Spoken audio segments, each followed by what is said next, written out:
What's up, everybody? Welcome to another edition of the JJSports podcast. Joining you this week, I'm your co-host, Joey. I'm Josh. And let's get started. We got our first segment of the day. We always start with basketball. And Josh, it's been a crazy week. Before we get into, obviously, it's the last week of the regular season. I would be remiss if I did not mention just some scores that caught my eye. So it's only 4 or 5, so I'll make it as quick as possible. And you don't even have to react. You'll just tell me if you have anything to say about it. So That's a reaction, buddy. Let me know. No, I know, but we don't have to waste time on it. That's all I'm trying to say. Okay. Anyway, so right. So I'm trying to. Obviously, we're gonna do some regulars, but I'm trying to find some people that you might not, think about when you think of like big moves. So tell me what you think about this. So Bojan Bogdanovic, right? He hits about 48 points against the Denver Nuggets. 48 points against probably the second or third best team in the East, right? I don't know if you know this player, but what do you think about that? Obviously, I know who Bojan Bogdanovic is. Obviously, having a very impactful role on the Utah Jazz this year. It's one of the reasons he's been one of the reasons why they score a lot of points. He's a great 3-point shooter. In this game, he was 8 for 11. He's averaging 39.4% from 3-point range, which is very, very solid. And even so, averaging just under 17 points a game in just under 31 minutes played is absolutely fantastic. He's not a game-breaking player, so to be getting that kind of production from a guy who's not an absolute all-star lock every single season is very solid. And, he adds to the depth, really. I know he's a starter usually, but just adds to like that depth scoring type role that a player can contribute, especially to a team like the Utah Jazz, which has always been just like a solid team that can't go very deep into the playoffs. But this year, there are high hopes for them.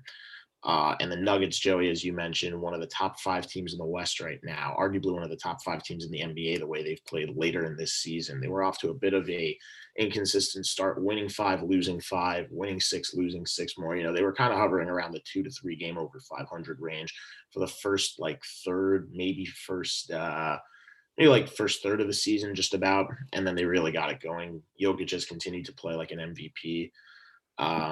And to obviously pull off a win against a team that's chasing you from just, a spot or 2 behind is huge when you want to distance yourself to get, the highest seed possible heading into the playoffs. So great performance from Bogdanovic. And, I'm expecting big things from this Jazz team going forward. Okay. Let's keep the ball rolling then. This guy, I never talked about him. You know who he is. Kind of hate him after he clowned on RJ, but I got to admit, what a showing. Anthony Edwards, probably going to be Rookie of the Year, 42 points against the Grizzlies. Thoughts, Josh? The reason he's going to be Rookie of the Year, look at him. I know he didn't have 2 great games shooting the ball after this one from 3-point range, but he was 8 for 9 in this one. Whenever you drop 42, anytime you drop, this has always been the number, anytime you drop more than 20, it's an impressive showing, even if you're an everyday player, everyday all-star caliber player, like Russell Westbrook, as we've talked about numerous times, like Steph Curry, like we've talked about numerous times, like Nikola Jokic, we talked about, and Luka down, and the list goes on and on. But the bottom line is, especially when you're getting this kind of production out of a rookie, there's clearly a reason this guy's the front runner to win Rookie of the Year. And if he keeps scoring the way he's scoring, I know that it's slowly decreased a little bit, game by game after that big game he had against Memphis. But at the same time, to be real fair, the Timberwolves don't really have anything to play for. So, let him go all out. By this time, they don't have Mike Breen and Clyde Frazier were talking about it when the Knicks played the Rockets. Whenever you play a team and you're looking at playoffs and the Grizzlies are still trying to keep their hopes alive, the Heat are trying to keep their hopes alive, and even the Magic are like dead. But the bottom line is, they sold at the deadline. But the thing is, whenever you're playing a team like, I guess examples would be here, the Timberwolves, because Anthony Edwards, or just name a few others, Rockets, Detroit, or like, I don't know, maybe I don't know, another like real crappy team in the East that I'm just like whatever, not going to try to think of right now. The Bulls, I guess, would be another one. Whenever you're playing a team that doesn't have anything to play for, right? They cycle out, like, you would think, oh, like, okay, it should be a guaranteed win, but psychologically that's actually the wrong mindset, because they have nothing to play for. You have Because they have nothing to nothing to play lose. for, they've got nothing to lose, going all out on you. And who cares if their player like gets technical fouled out of the game or something like that? If he fouls out of the game, if he gets suspended for it, like, doesn't matter. Like, they don't have anything to play for. And you wouldn't think that, but I mean, it's good to see that Anthony Edwards is taking it all out. He's trying to really push himself as a player. Because sometimes even against like the crappiest teams, or if you're on a crappy team, it only takes one performance to really get you going sometimes. And yeah. Okay. I mean, I think it's pretty clear he's gonna win it. Is he not? Yeah, he's winning. I'm not. No. Yeah. Anyway, so speaking of Anthony's hitting 42, this guy's not a rookie, but still, Anthony hit 42. He's back from injury. Anthony Davis hitting 42, and we all know the whole situation with LeBron. So these moments are key. Obviously, if the Lakers want to repeat. Yeah, these moments are key. I mean, the Lakers are still in the playoff picture by a pretty significant margin, so they should be a lock to make it in. I don't know what seed, but they should be pretty good in terms of their positioning. But I mean, huge, as you mentioned. I mean, the Suns are a very good team. The Blazers are starting to pull back into the race and get a little more traction between them and the play-in round seeds. And they really don't want to have to go through that. This is a team that's had some decent success in the playoffs the last 2 years specifically. 2 years ago, they went to the conference finals. And last year, they went, they made it to the playoffs. So going to be interesting to see where they go. But as for the Lakers specifically, I mean, the Clippers, Trailblazers, and Suns are three of the top 10 teams, I would argue, in the NBA right now. Just not like record-wise, just like in terms of if you look at who those players have. I mean, think about it. Like, we'll get to the Clippers specifically in a matchup we're going to talk about, but I mean, the Clippers have Kawhi Leonard and Paul George, who have arguably been two of the top, 15 players of the last decade or so. Definitely. Trailblazers have Damian Lillard, who's arguably the best point guard in the game right now, and the Suns have Chris Paul, who's been arguably the best point guard of the generation. And I only say generation because Curry hasn't played as long as Chris Paul. I mean, like, we could agree on that, Joey. You that can. being You said, can agree on a fact of math. Yes, you can. all three of these teams have playoff aspirations, and not just playoff aspirations to make it into the first round and get their butt kicked. All of these teams want to go far. Lakers, as Tree famously says, in any sport, getting to the finals is hard. Getting back there is hard enough. And I know they're doing this without LeBron, and if and when he comes back, then we can look at the Lakers like a different team. But Anthony Davis starting to score the way he has been known to in his career, especially when they needed that boost of offense because LeBron is out, could not be happening at a more key time when it's really right in the middle of the push for the playoffs. I mean, as you mentioned, Joey, final week. Yeah, it's a big week, and we're gonna get into that in a second. I just want to talk about a few more because I got to think I mentioned this one. This is crazy. Bradley Beal, 50 points against the Indiana Pacers. Yeah, Bradley Beal. I mean, I'm pretty sure he's still the NBA's leading scorer. Yeah, and this game just proves it, man. He makes. Yeah, I mean, he's been phenomenal. The Wizards are a team I guess I could have used also for like crappy teams in the East right now. They don't have anything to play for, but Bradley Beal continues.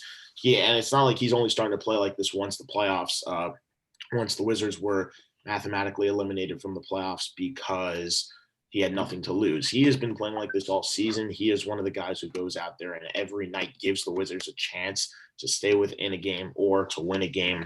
Him and Westbrook have been doing it all season long. Unfortunately, it didn't translate to them in many positive ways, record-wise, but at least individual performances. I mean, I guess if the Wizards are looking to sell a piece every here and there, like Bradley Beal, you could probably get a very, very nice return back for him. If they decide they want to, because they thought this year bringing in Westbrook would have, given them like a championship experience point guard because they had it with Wall and then they trade whole thing. Anyway, with that being said, I'm not saying it's going to happen, but I'm just saying Bradley Beal's had an outstanding season, and he would be a dark horse candidate of mine to win the MVP this year. Had it not been for obviously like five clear all around player choices, which I'm not going to get into because. Yeah, it's pretty obvious who those five players are.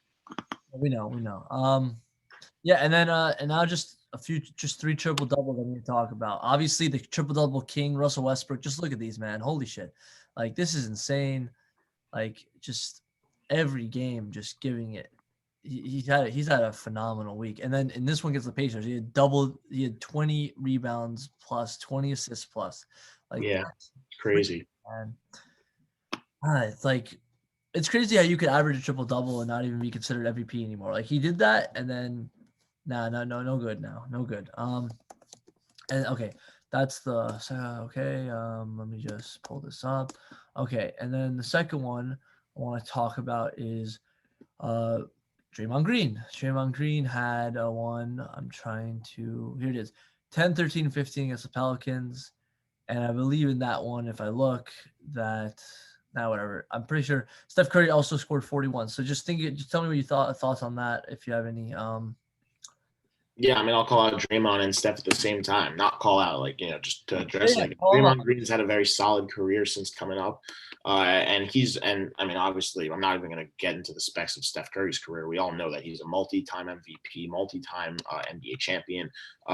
But in terms of the two together, I mean, they formed incredible chemistry. They've been a great match together, playing with each other against other teams. Really tough combination to stop. Green has adjusted his game from being really more of an outside shooter to now a center in addition to his power forward position. And it's unique because you don't see him scoring as many points every single game, but he's going to be a beast defensively. He's always been that. And that he's going to rack up an assist.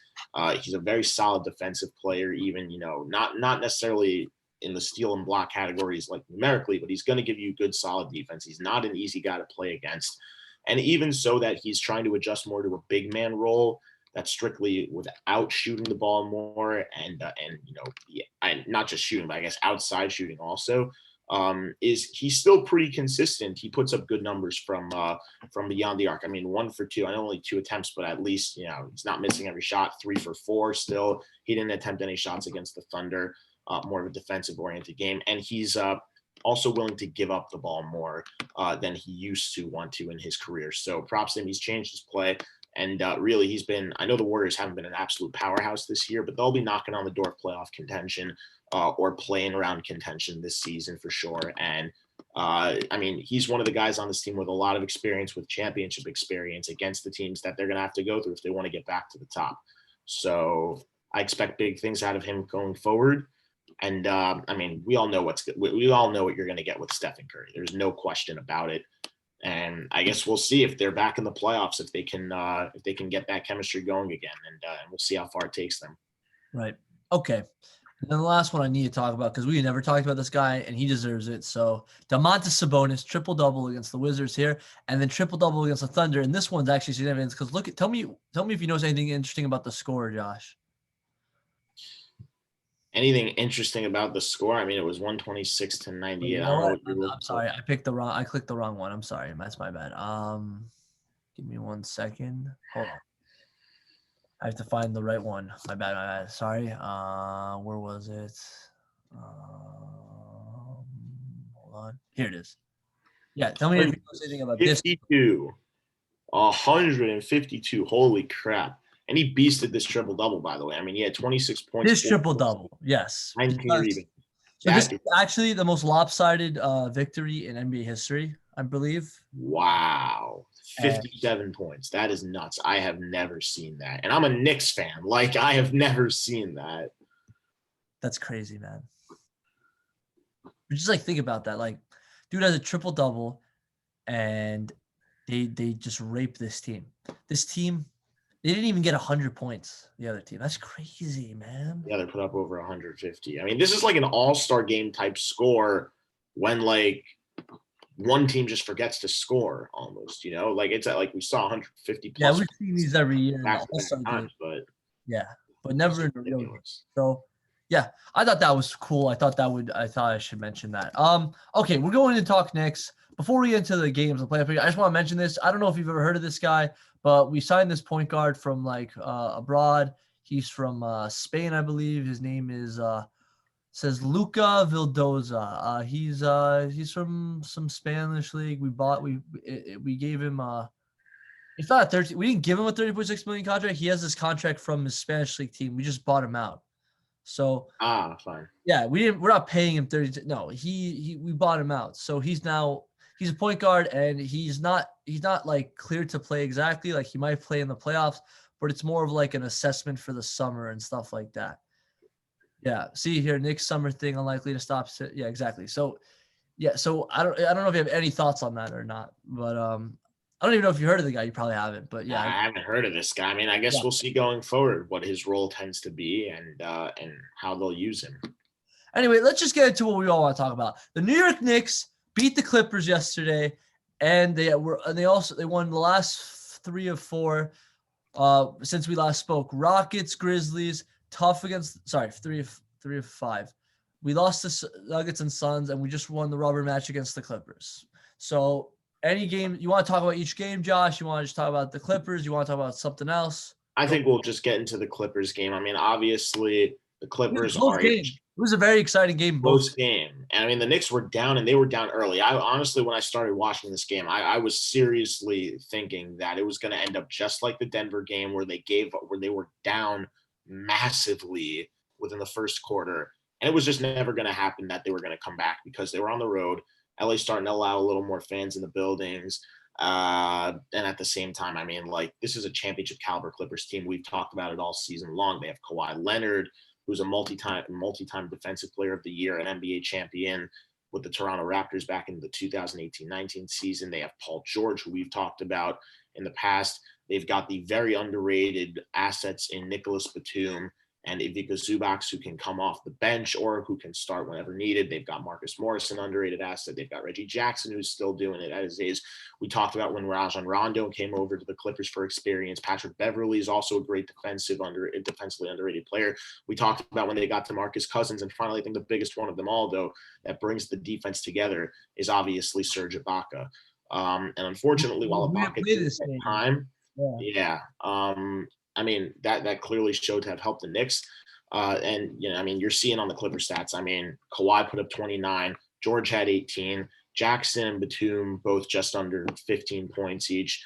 I mean, other than that, the Knicks were very strong defensively. Not one single player other than those guys. Oh, sorry. And not one single player other than those guys had more than 10 points.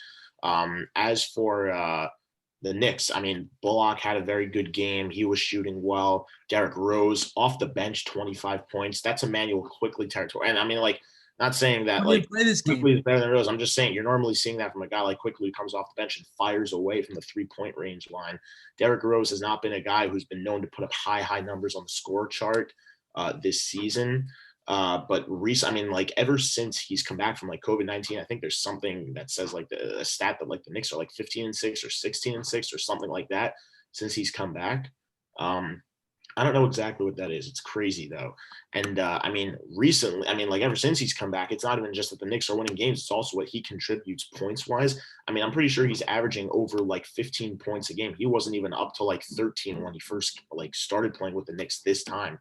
So, I mean, he's been huge for them. Randall, a bit of a quiet game all the way through, but in the fourth quarter, I mean, he hit a couple of massive step back shots. He was excellent on the board area of the game. And RJ Barrett, I mean, continues to play very, very well. He's improved his 3-point shooting insanely. It was up from, I think it was like 32% last year to 41% this year, which is, I mean, like 9% may not sound like a lot, but I mean, for over 40% on its own is a very, very solid percentage to be shooting from 3-point range, especially for a sophomore who was expected to blow up, I think, a little bit more in his rookie season. And while he was very solid for a 3rd-round pick last year, the Knicks just were not a good team last year. And I think that might have something to do with it. But at the same time, he is proving that there is a lot of potential that this guy has. And at the same time, no one really thought they were gonna ever come across it because it's the Knicks and no one saw this coming. No one saw this season coming from them as a whole. I don't think anyone saw this coming from RJ Barrett, especially now come crunch time when they're trying to lock up that 4 seed and clinch home court advantage in the playoffs. And I mean, for them to make it to the playoffs this year is going to be crazy enough after the horrendous season they had, even with the addition to the fact that it was shortened because the pandemic broke out about 3/4 of the way through it. But the fact that not only are they going to be a playoff team, and at the very least, they're making like the 7 seed for the play-in round, at the very least. But I mean, the fact that they are going to very likely have a chance to clinch home court advantage behind 3 of the top 5 teams in the NBA, in my opinion, in the Bucks, the Nets, and the 76ers, they're in contention like with those 4 teams for home court advantage. Like, think about that. No one ever thought that was happening this season. I think we could both agree. Like, I didn't know. I definitely didn't think we were gonna get like a nice 8, maybe 7. I did not think we were gonna be the number 4 seed for. Absolutely not. And No forget about just the 4 seed in the East. But this isn't even just like Eastern Conference territory right here. This is NBA territory overall. They're like the 3rd best team defensively. It's ridiculous. Nobody saw this coming. I think we could both agree on that, Joey. Like, I'll admit, no way in hell did I think they were even going to be a top 10 team. No, but when you hire Tom Thibodeau, I'm not crazy about the defense part. That's like I kind of see that coming because we all know Tibbs loves defense, man. Like, defense wins championships. I know it's an old mantra, but I still believe that, you know? I'm not saying this team's going to win a championship, but it could help. I mean, hey, they have a chance more than a team that's not going to be making the playoffs. I mean, like, got to be in it to win it. Again, by no means do I think the Knicks are winning the NBA Finals this year, but you never know. I mean, like, we've seen the most ridiculous runs out of nowhere in the playoffs in every sport before. I mean, the Heat made it all the way last year, and they have a great coach, and they have Jimmy Butler, but I didn't think, they were going to go all the way because, like, they don't have, like, a duo, in my opinion. I mean, obviously, Bam and Hero broke out, but, like, would you consider either of those guys a duo to Jimmy Butler? Like, no. No, I wouldn't. And, in all honesty, if I'm going to be completely honest, I think if there's any team that the Knicks have a chance to knock off, because this is what's making me think the Heat did it last year. They did it to the Bucks. The Knicks could knock off the Bucks. The Knicks have a winning record against the Bucks this year. I know it's crazy to say that, but I mean, statistically speaking, that's what reality is showing. The only teams they've struggled against really in their own division are just the Nets and 76ers. And except for that first game against Philadelphia, which was the second game of the regular season and the Knicks home opener, they've played very close games with Philly. They took them to overtime once, probably should have won like 2 of the last 3 they played. And against the Nets, every game is close. We did not get blown out by the Nets. It's like people got it did not happen. So. I'm not saying I'm expecting them to beat them, but I'm expecting it to be a hell of a matchup if it comes down to eventually play out like that. We have a great defense, but I'm just like, I don't know, man. Can we really shut down Giannis in a 7-game series? It's just like It's very true. Well, look, it only goes to 7 if you let it go. If either you let it get to 7, it might go to 4, force it to 7. So yeah, it's true. I feel like the best situation is that we're still at 4 and the Hawks are at 5 because we can beat the Hawks. They can beat the Hawks. Definitely can beat the Hawks in a 7 series. So yeah. Now, Josh, how would you like to continue? Because again, not all seeds are clinched yet in both conferences. So would you still like to continue? Yeah, no, I think we should still go over it and weigh out the options. Fine, let's go over it. So probably has the most realistic chance at where.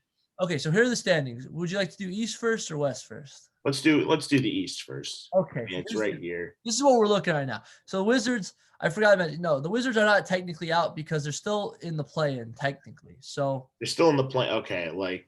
But they're not. Yeah, it could still change. They're only like, what? Oh wait, I thought that they were out. So who was? The Bulls are. I did say the Bulls after. Okay, so my apologies for completely screwing that up. The Bulls are out. Yeah. No, you definitely said the Magic. The Magic, they're way off. Raptors. But yeah, like these are the teams that are out.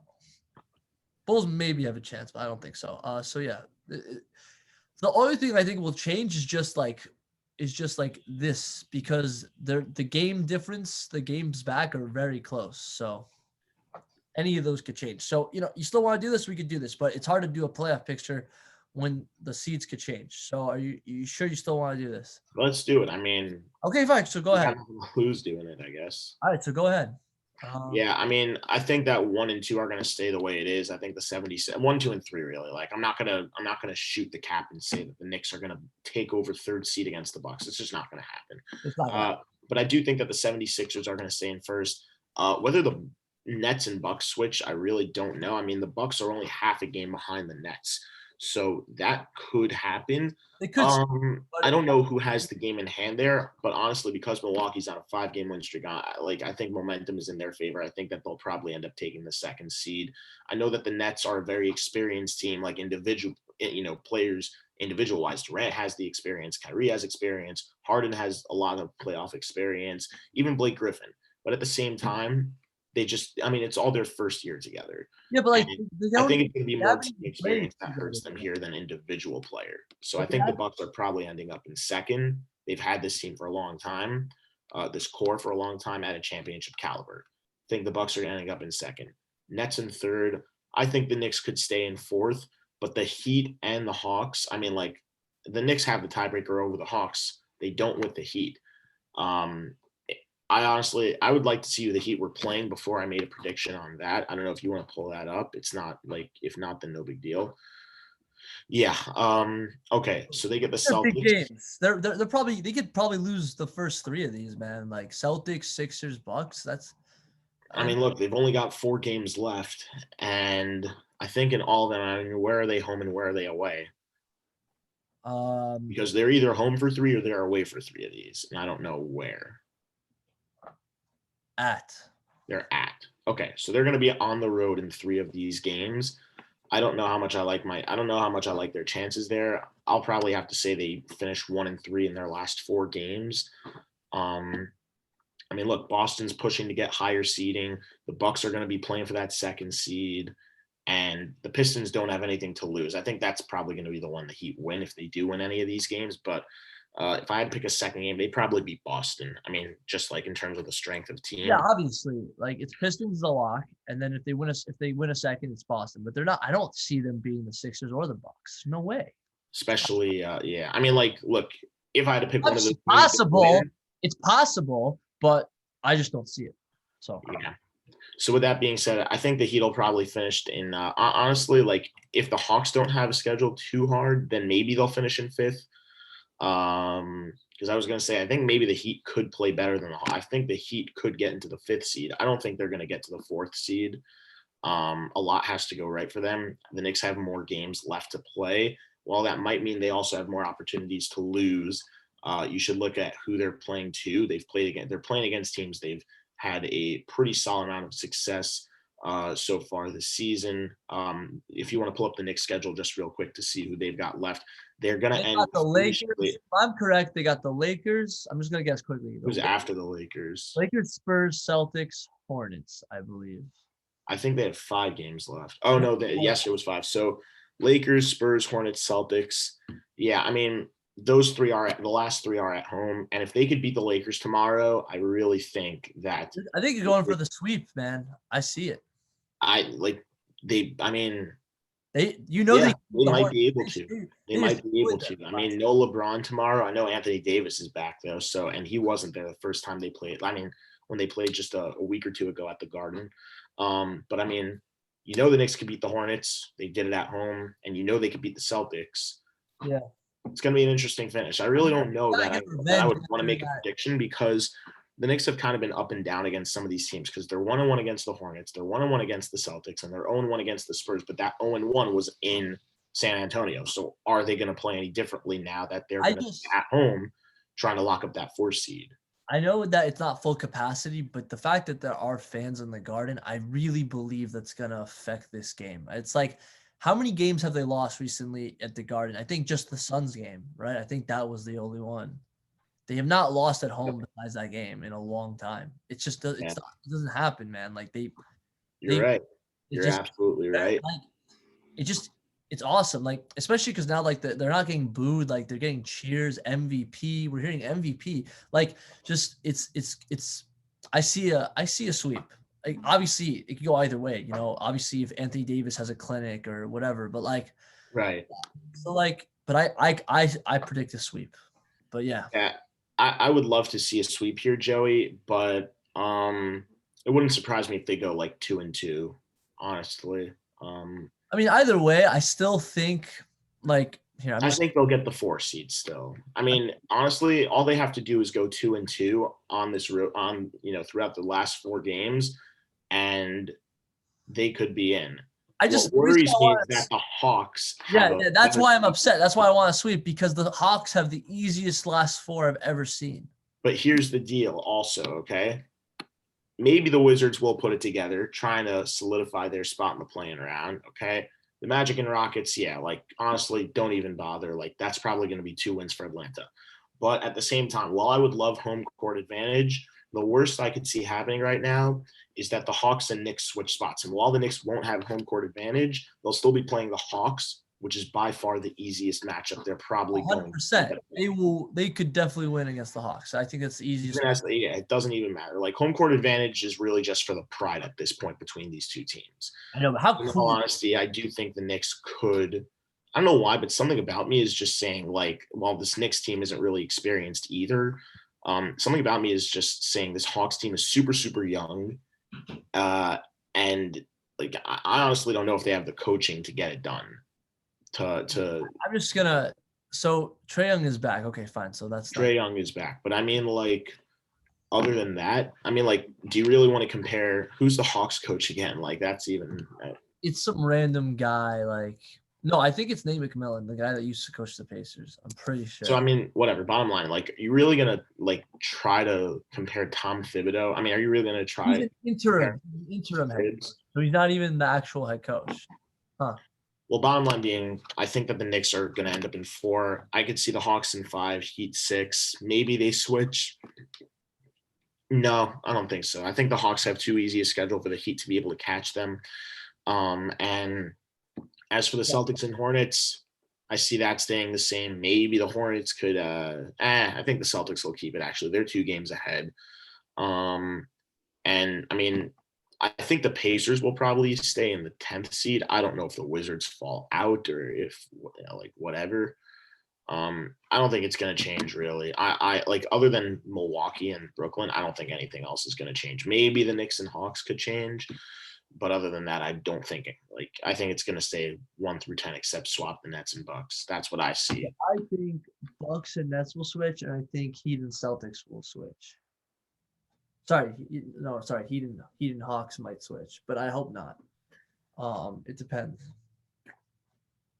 But yeah, it could go either way. This is like, it's a good thing that like next week when like this is all done, we're gonna do playoff predictions, like when the actual matchups are. But this is just a picture, so like what it could really change. So I think we should just go to the West because I can't even think anymore. It's too many hypotheticals. Yeah.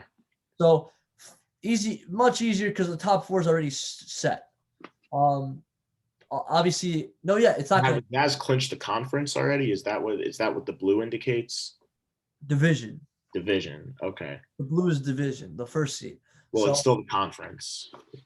Yeah, but like same thing, whatever. Yeah. Right. Okay, so the Suns can't get the best record in the NBA. Oh wait, props to the Jazz, 50 wins in a short season. That's pretty good. Yeah, that's tough to do even in a full regular season. 50 wins, man. That might be the thing that does not give Tom the win, because I keep saying Tom should get Coach of the Year, but there are 3 coaches that keep telling me no. Doc Rivers, obviously, because he's doing a good job.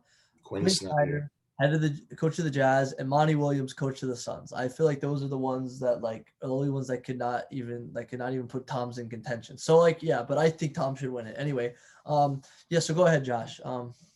Yeah, I think the Jazz are going to stay. I mean, not the Jazz. I think the Suns are going to stay in 2. Maybe the Clippers and Nuggets switch. I mean, you never know. If I had to guess, I'd probably stick with the Clippers at 3, though. I think they have more experience than the Nuggets.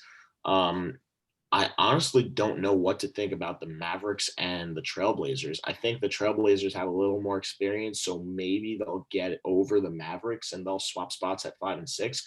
But at the same time, the Mavericks are, I mean, they both have momentum. The Mavericks are the hotter team over their last 10 by 1 game. They're 8-2. The Blazers are 7-3.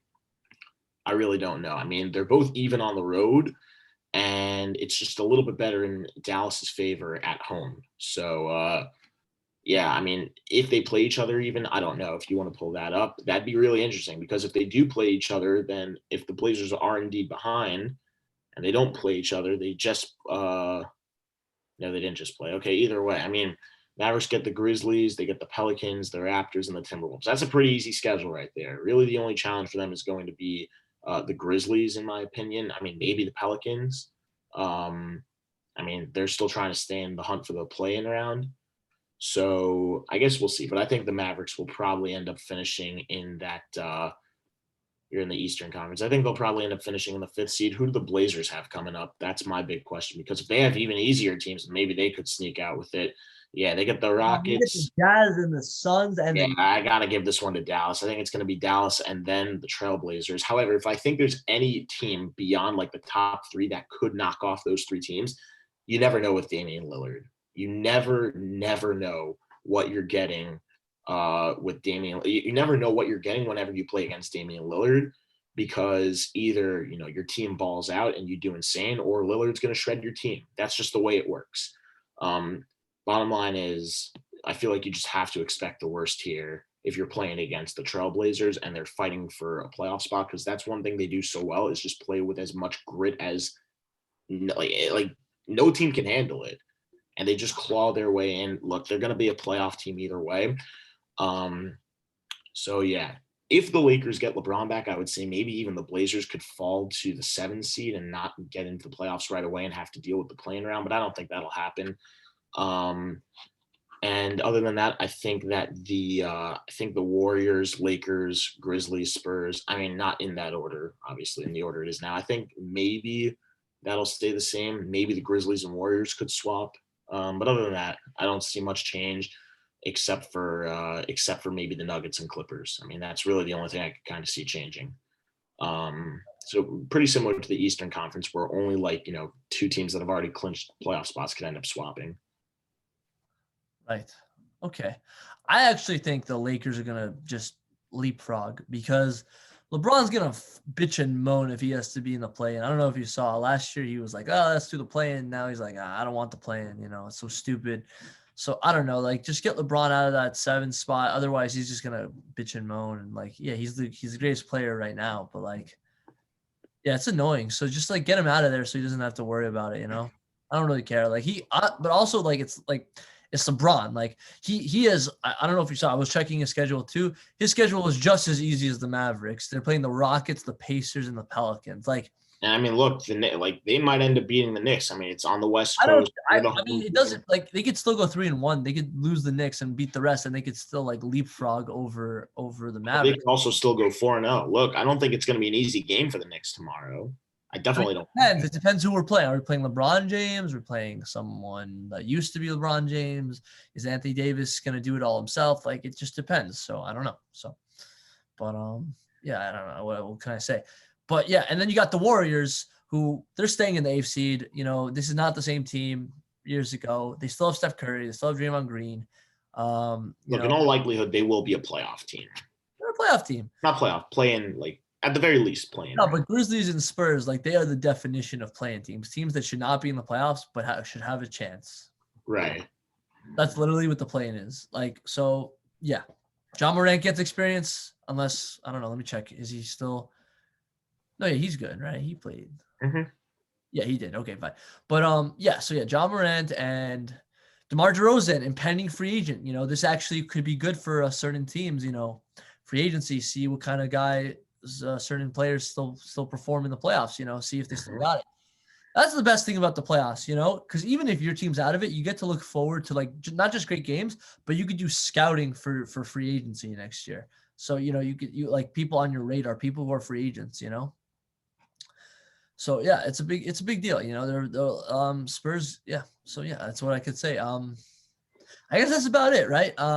Yeah, it's pretty much it. I mean, the Pelicans and Kings, they're not so far behind the Spurs. They could steal. I don't know, that'd be crazy. I feel like the NBA wants Zion in the play-in at least, so he could get a shot at the playoffs. But I don't know. They can't really do anything about that. Yeah, I mean, it's gonna be tough, but I guess we'll see. Look, it's definitely gonna be interesting to see what happens in the play-in rounds and for close matchups that are not, that are fighting to not have to deal with the play-in rounds. most notably the Mavericks, Blazers. Even you could throw the Lakers in there if LeBron's going to be back to form. And on the Eastern Conference side, most notably the 4, 5, and 6 seed in the Knicks, Hawks, and Miami Heat. I guess we'll see. Also, I want the Mavericks to fall more because, better. That gives the Knicks a better pick. Yeah. Yeah, exactly. Like, I want a good pick. So, that's, yeah. I think I'm done with basketball, Josh. You agree? Yeah, I think that it's pretty. I think it's pretty good. Exactly. And so now we're doing baseball. And Josh, why don't you share your team's news? Yeah, we're going to keep baseball relatively short. Joey and I have narrowed it down to just some news from our favorite teams each. So plus, just one extra little thing. Not going to take it more than a minute. But yeah. Go ahead, Josh. So anyway, just to talk about the streak the Mets are on. The Mets are actually on the longest winning streak in the MLB right now. It's ballooned up to 5 games. And on the road trip, they finished in between our episodes. So they ended up taking 2 out of 3 in Philadelphia, and they split with the Cardinals. So out of 7 games, they went 4-3, which isn't terrible. And at the time, the Cardinals were the hottest team in the MLB because they had won 8 straight. Mets snapped that 8-game winning streak that the Cardinals had won, winning back-to-back games of a doubleheader to close out that 4-game series in St. Louis. We already talked about the crazy ending in the Philadelphia series, the series before on Sunday Night Baseball with the very controversial call, which wasn't really controversial in the end. It was just, heartbreaking for the Phillies players and fans, specifically Rhys Hoskins. But as for the last 2 games in the Cardinals series, doubleheader sweep, both Taijuan Walker and I believe, no, not Joey Lucchesi. It was, I believe, David Peterson, actually, the first one. So I'm honestly not even 100%. Oh, bullpen game, whatever. Bottom line is sweeping the 3rd and 4th games of the 4-game series, which were in a doubleheader. That was on Thursday. And on Friday, they opened up a 3-game series with the Arizona Diamondbacks in Citi Field. The Mets came back to win that game in 10 innings. Patrick Mazeika, in his first ever major league at bat, hit a walk-off single. Mets scored the game-winning run there. It was 5-4, and Francisco Lindor finally broke out of that slump. Really, he did it in St. Louis when he had 3 walks and a single to snap an 0-for-26 that he had currently been on, but he ended up getting a single at the end of the game.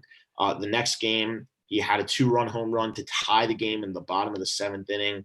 Whole commotion whether or not they saw a rat or a raccoon in the clubhouse, but we're not going to get into that because that's just kind of really weird. And yeah, I don't know what that was. I call BS because it just I just feel like if I had to give my take on it real quick, it's probably a rat. Raccoon is probably way too big to get into the space and everything. Well, how do you not know? They had a picture of a rat, so how do they not know? I'm saying like, why is that even a debate? Like, how is that? Yeah, I don't think they were able to see whatever. Maybe like there's a size difference. Like what? Yeah, I don't even know. This is why I didn't want to get into it. The bottom line is Mets come back. They win it in extra innings, 5-4. Next game, it's a Saturday night, 7:00 start. Mets win that game. Final score, I believe, was 4-2 or 4-1 or something along those lines. Francisco Lindor, another 2-hit game. He also had a 2-hit game on Friday night. Another 2 RBI game for him. He was fantastic again defensively. And yesterday on Mother's Day, Francisco Lindor, another RBI, another base hit. Jeff McNeil had a 2-run shot in Saturday's game. And yesterday, Dominic Smith snapped out of a pretty bad slump with the last run batted in of the day for the Mets.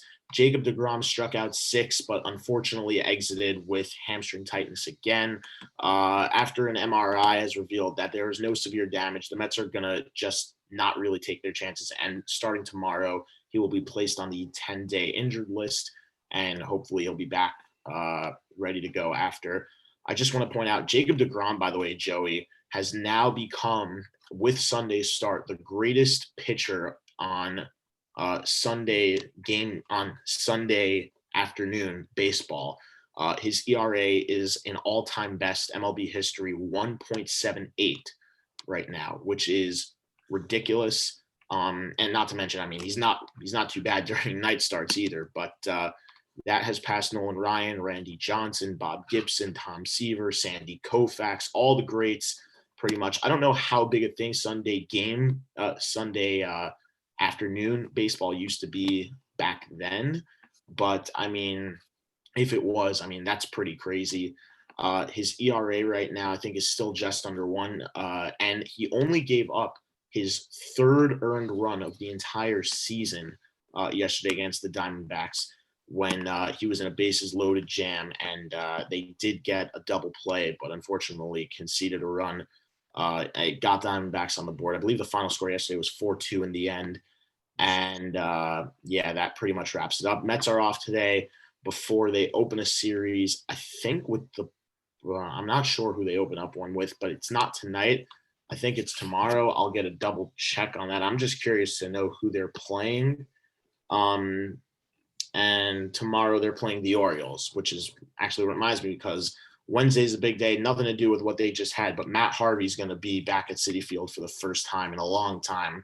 And it's going to be really interesting to see what kind of reaction the fans give him when he returns. So anyway, but that pretty much does it for what the Mets have been doing recently. They're on a 5-game win streak. I mean, that's the hottest in baseball right now in terms of wins straight. And just in terms of that division, the Braves starting to climb back into, they're starting to get things going. The Phillies are starting to slump a little like most people predicted.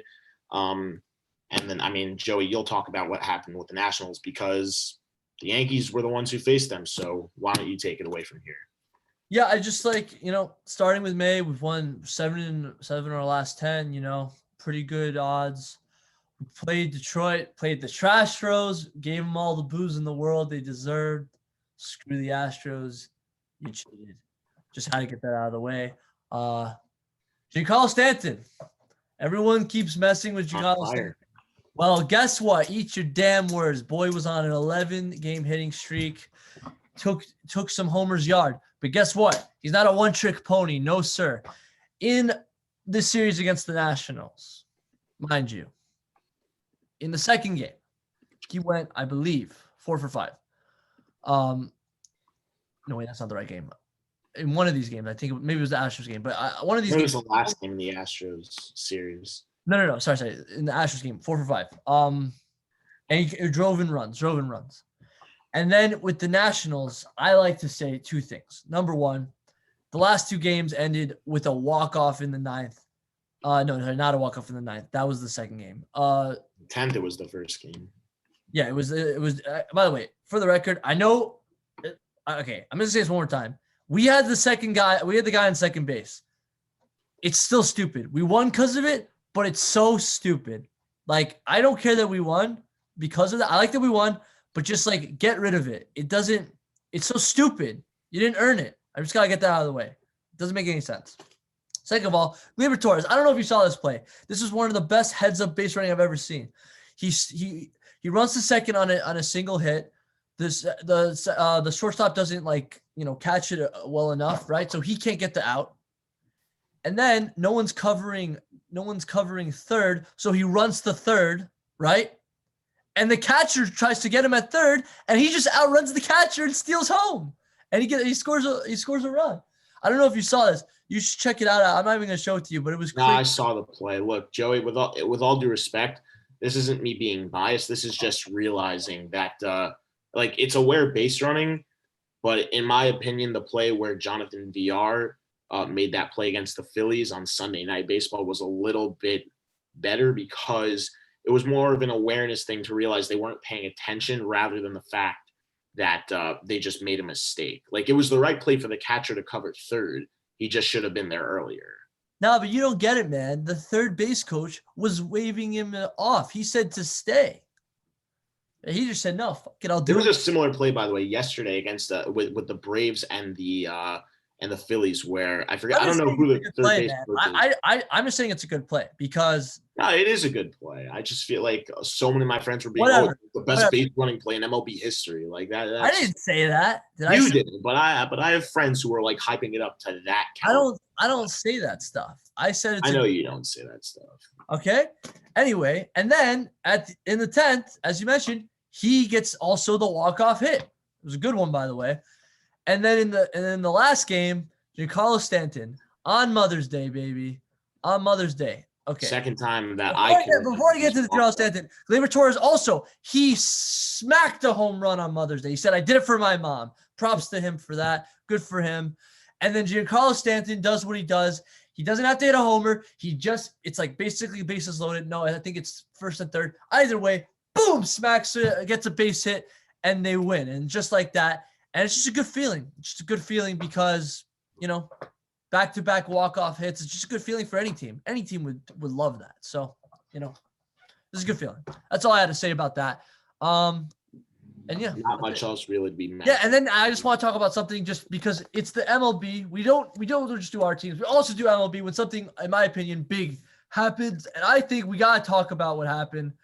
Josh, you want to guess where I'm going with this? Obviously, it's got to be the fact that John Means threw a no-hitter just last week. Okay, no, I wasn't going to talk about that. You know how I feel about John hitters. If you want to talk about it, we'll talk about it. But Wade Miley also did, if you also noticed. But I just I told you I don't care because of those reasons. Do you want to talk about it? We can talk about it, but that's not what I'm not going to talk about it too much, but I will just say, there have already been 4 or 5 no-hitters. It's 4. It's now 4 no-hitters. That's crazy. I know no-hitters. I know what you're going to say. They're not as rare as you think, but they're still pretty rare to come by. So whatever. That's all I'll say. I think it's crazy. We've had 4 no-hitters in basically a month of play so far, and that is absolutely ridiculous. And that's my thought. Congratulations to Wade Miley and to John Means. But we're not going to get into it too heavily because we're a little pushed for time in certain areas today. So yeah, exactly. So this one shocked me by far. The Angels cut Albert Pujols. Oh, I didn't think you were gonna go crazy about this. I thought it's crazy, man. Why it's crazy because of that name and what you think when you hear that name. Hall of Famer, man. He's gonna be. Yeah, that's true. Look, as soon as he calls it a career, that as soon as he's eligible, he's a lock to make it. And I will be damned if he is not. That is it'll be ridiculous. If he doesn't make the Hall of Fame, there's a problem. That's a joke. That's a joke if he doesn't. It's beyond a joke. There is a massive problem if he does not make the Hall of Fame as soon as he is eligible. He's 5th all time in home runs. 5th. Okay? 3rd all time without juicing also. Yeah, no, that's the only reason I would get if you don't want to put him in because of steroids. But we know for a fact that of all the people, he did not do it. Okay? So yeah, him and Miggy, those are the guys, first ballot Hall of Famers right there. Look at this, man. Not just a World Series champion 2 times, 3-time MVP. The MVP, man. 10-time All-Star, 6-time Silver Star, 3-time MVP. That's crazy, man. To win that. And he's a Gold Glover. I know he's more of a DH now, but people forget that this guy used to be the best first baseman in all of baseball overall, not just as a hitter. He was a Gold Glover. Yeah, it's so many people forget about that. With the Gold Glovers, they think Paul Goldschmidt back in the day. They think Anthony Rizzo because he was there when Pujols still had it, before he kind of officially became a DH. They think of Freddie Freeman, obviously. Nobody, not one person, thinks of Albert Pujols when they think Gold Glove in his career. And it's not even just once. He's a 2-time Gold Glover. Yeah, this dude better make the Hall of Fame as soon as he retires, or I'm going to march down to Cooperstown and give him a piece of my mind because that's some BS. Especially because we didn't even talk about it ever, but nobody made it this year. They're just doing the celebrations from last year. I don't know if you remember that, but nobody. No, I do. Yeah, so they're just going to give it to Jeter and Larry Walker when they get there. And the other guy that's dead, I don't remember his name. But yeah. Let me ask you this, Joey, before I'm guessing we want to wrap it up here for baseball. Yeah. So let me ask you. Do you think any team decides to pick up Albert Pujols before he officially calls it a career, even though, this season, or even if he wants to wait it out a little bit, maybe next? And second of all, do you think that if someone picks him up, he potentially hits the 700 home run plateau? I would say you always say a change of scenery helps, right? So with the right team, that actually could mean something. If he goes to a contender, right? I don't know which one could use him. I'm not sure because first of all, you need money. Well, it's not a cap space, but this is out of the box. But the Dodgers are slumping, right? And they don't care about going over the luxury tax. What if they take Pujols? I know he's a DH, but I don't know, like maybe they could play him when they play AL teams, or maybe he could just be a clubhouse guy. I know there's a lot of bad players in this league that are just on the team to be a clubhouse guy, you know? So Yeah. I mean, well, how about this? This is something I heard from friends, and I've discussed it with some people. But how about going back to how about going back with Tony La Russa? How about going to the White Sox? I Eloy's just out looked this as up. the DH. Luis Robert is out, and I know he's more of an outfielder than he really is a DH. But that bat's valuable. He could be a DH there. So I was thinking the same thing until I saw this I saw it when I was searching for this. I saw something. I saw, where was it? Tony La Russa. I had something here. There was literally here. Tony Rolla sings Albert Pujols praises, but says stacked lineup leaves no fit for his ex-slugger. So That's Tony La Russa crazy. himself, he loves the guy, but he says there's no fit. Right? That's So, crazy. but how about this though? This isn't again, this is also an NL team, but they're actually rising up. What about the San Francisco Giants, man? What about that? That's interesting. It's not really a hitter's park. I'm not saying like he should Okay, do if we're going it. AL, then I'll go Texas Rangers. I know for sure I mean, but then again, they're not a contender, but they could definitely use a hitter. I can tell you that. Yeah, I mean, look, two very interesting ball clubs. I don't know. It's tough. I You know? guess Like, this is a big what if question. I guess in the end, that's pretty much what it's going to be. You I know? mean, like, see that's the problem, because like, what do you want out of this guy? Do you want him to go back to form? Do you want him to break 700? Do you want him just to be a clubhouse guy? You know, what do you want from? What does Albert Pujols want? That's what you got to think about. What does he Right. want That to do? too. You know, because it's tough. It's tough. I thought I had a slash line here. That's annoying.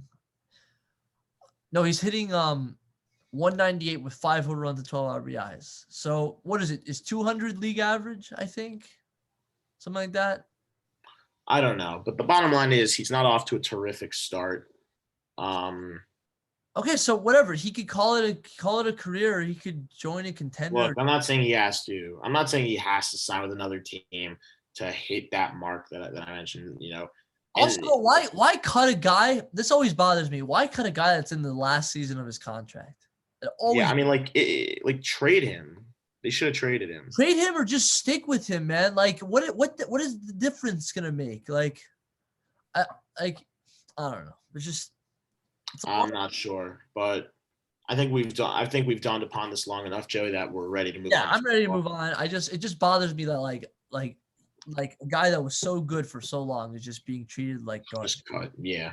Just like if I know Detroit sucks, right? But if they did that to Miggy, there'd be riots in the streets, man.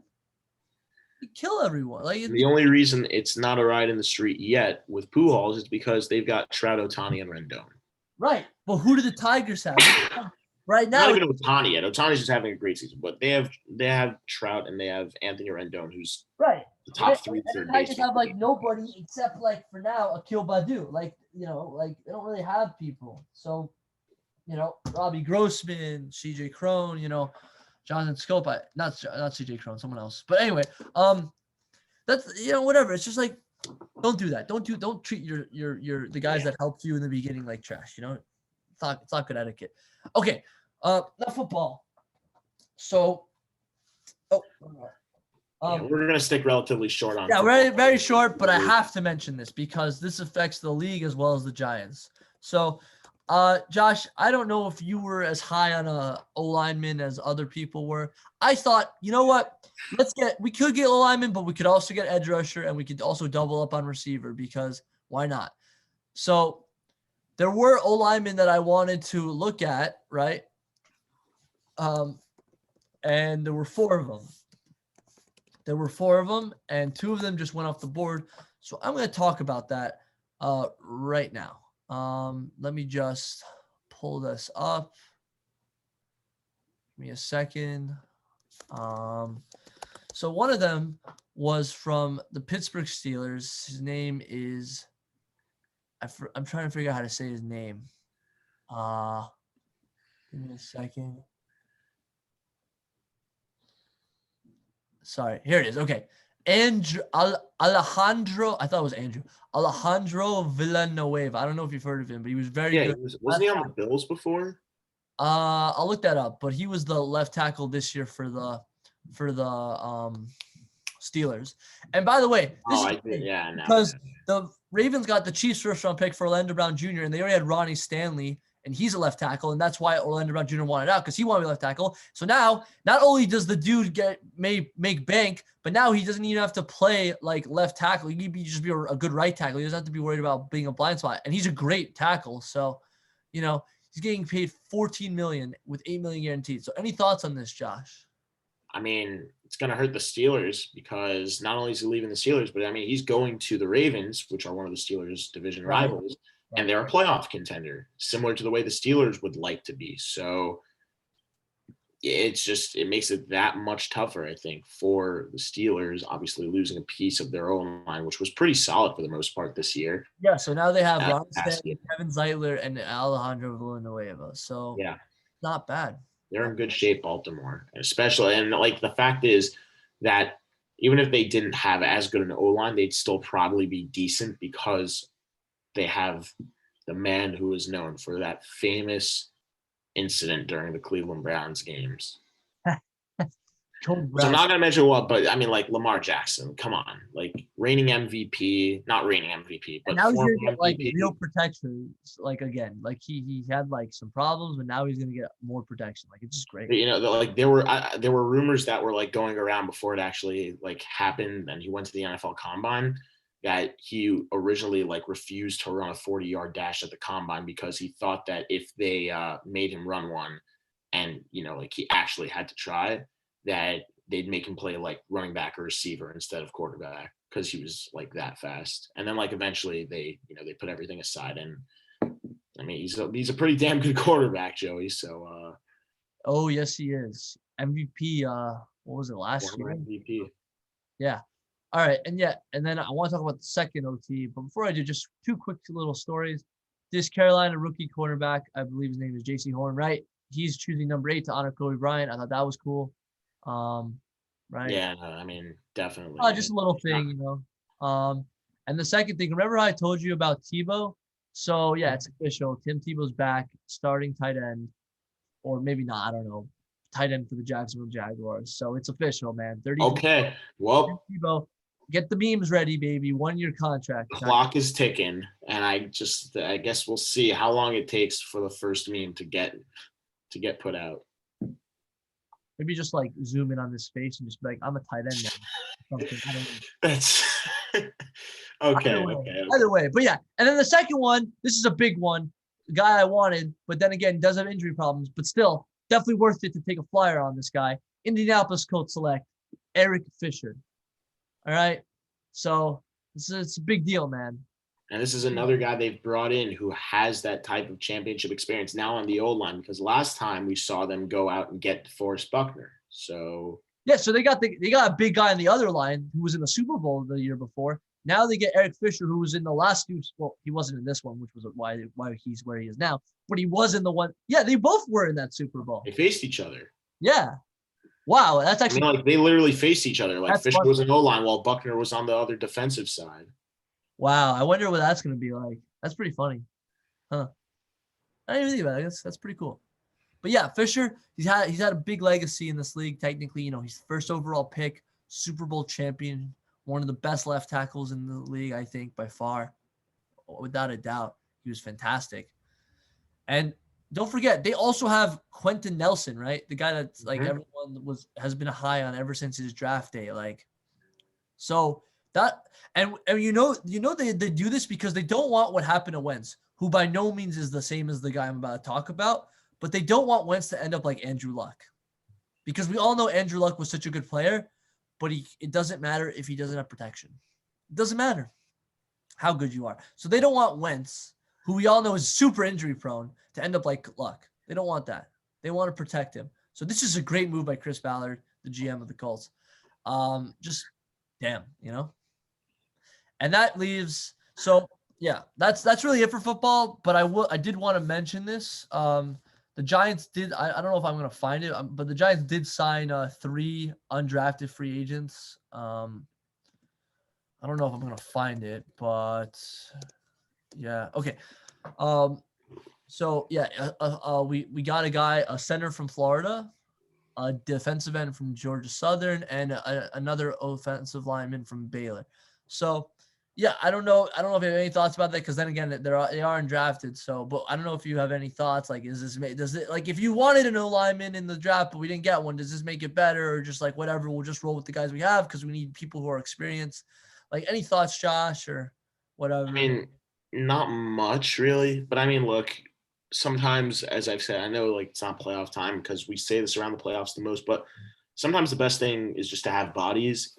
And who knows, maybe this guy, I mean, like there have been plenty of undrafted players in all of sports. I mean, like I'll give you the one that Joey, you're probably thinking of right now, Artemi Panarin, undrafted. I mean, he knocked off Undrafted. Martin McDavid. St. Louis also undrafted. So Martin yeah. St. Louis also, like completely different sports, but the bottom line is there have been undrafted.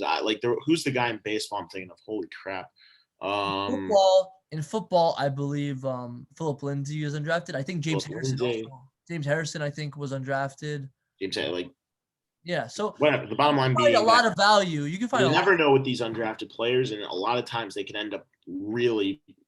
And I mean, like I'm not saying this is going to happen with the Giants, but I mean, like I guess there's like they have as much luck as any other guy would have, any other team would normally have when you have an undrafted player. I mean, it's happened in the past.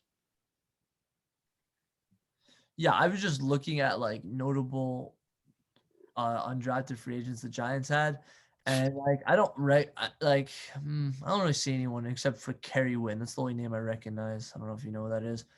I'm just gonna keep looking, but whatever. And then just like I'm not gonna show. Oh, Victor Cruz. Victor Cruz. There you go. Boom. Victor Cruz was undrafted. First came up, absolutely. Yeah, Victor Cruz was undrafted. But so yeah, think about that. Think about having a player that did as much as your team as Victor Cruz did for the Giants. I mean, Super Bowl champion. First like 2 years. Yeah, other than that. Well, whatever. But like, listen, you don't win the Super Bowl every year. You win it in 1 year. That's how right. One season is all it takes to win. Yeah, him and Chase Blackburn. I don't know if you ever heard of Chase Blackburn. Of course. Yeah, fine. Jared Lorenzen, backup QB. Yeah, those are the ones that stick out. Anyway, and then I'm not gonna search it up, but I still like if anyone wants to look for a guy that's proven, there's still 2 really good options. Oh, 3. There's this guy in the Chiefs. I forgot his name, like Ryder or something. I don't really know enough about him. And then there's obviously Mitchell Schwartz. He's still out there, and Trey Turner from the Raiders. And people actually think that Trey Turner's a possibility because even though he's on the Raiders, he used to play for the Panthers. And who drafted him? Dave Gettleman. So it's if you really want a proven guy, you should get Trey Turner. But if not, roll with the guys you have. Yeah, that's all I have to say about football. Again, I try to keep baseball and football as short as possible. So I think we're ready to move on. Josh, you agree? Yeah, absolutely. I think that it's time for hockey. We're ready to close. Oh yeah. Out. So, I just have 2 little things, and I'll make them very, very, very, very, very quick. So, as you know, Josh, if you remember a few episodes ago, I don't really know how long ago, but I said that ESPN, right? They're going to do NHL starting next season, right? Yes, I do. So that was actually half true. They only bought half the packages, right? They're only doing half the finals and all that stuff. So who got the other one? The next channel over. I don't know if you have Cablevision or whatever, but usually it's ESPN 35, 36. Then boom, 37, TNT. Also 39, TBS. That's Turner Sports. TNT, TBS. They're now going to also cover the other half of that package. And by the way, Josh, it used to be NBC, right? And who was the face of NBC? Who would call the games? For hockey, I'm saying. Josh, can you hear me? Hello? It's got to be Doc Emmerich, does it not? Right, exactly. And he retired, right? So who's gonna do it? So we have an official thing. Wait, you want to guess before I show you? For which channel? Which channel? This is TNT or TBS, the Turner one, not the. It's gotta be Ernie Johnson, is it? No. So it's no, that'd be weird, by the way. Why? That'd be so weird. Anyway, no, it's someone who I've heard do hockey. I think he's also done football, I believe, or was it basketball? You tell me. Kenny Albert. Kenny Albert with Eddie Olczyk. Kenny Albert always calls. He calls NBC.